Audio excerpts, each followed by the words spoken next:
আমি একটু ওমরা যেতে চাই, টাকা পয়সা তো নাই, তুমি পাসপোর্ট করে দিতে পারবো? বলে ইনশাআল্লাহ আমি পাবো। এবং আমার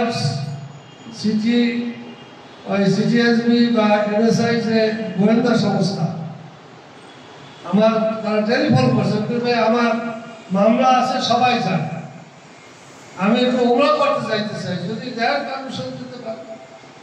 শেষ পর্যন্ত আমার কেউ কাছে যাওয়া লাগে না। এই সাইফুল যা কিছু করার, ওর শ্বশুর যেহেতু একজন অফিসার ছিল, পুলিশ অফিসার, সেইভাবে সহযোগিতা আমার এই কাজটি সম্পন্ন হয়েছে আলহামদুলিল্লাহ।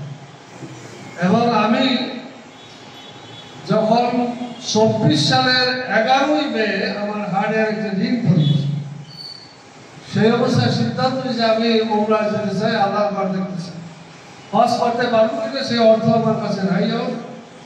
এবং ওমরা যাওয়ার মতো হজ নাই, তুমি নেবে আল্লাহ দিতে হবে।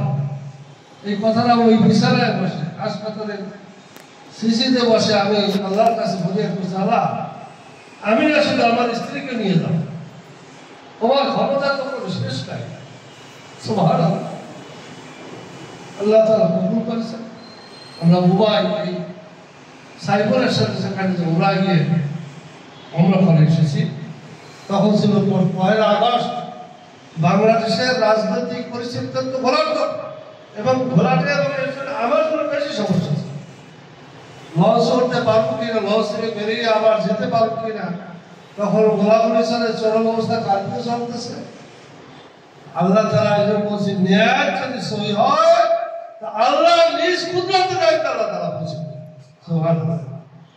শর্ত হচ্ছে যে আপনার এই ট্রাভেলসের যিনি দায়িত্ব নিয়ে যাচ্ছেন তার সম্পূর্ণ আনুগত্য করতে হবে, ইতাআত করতে হবে, তার অনুসরণ করতে হবে, সে কি বলতে চায়, এবং তাকে ফলো করাই হল আপনার প্রথম কাজ। যদি ব্যতিক্রম করেন, নিজের কিছু ইচ্ছা প্রকাশ করে, তার সেখানেই সমস্যার সৃষ্টি হবে। এই জন্য কোরআনে একটি আয়াত, আতিউল্লাহ ওয়া রাসূল উলিল আমরি মিনকুম, আল্লাহর আনুগত্য করো, রাসূলের আনুগত্য করো,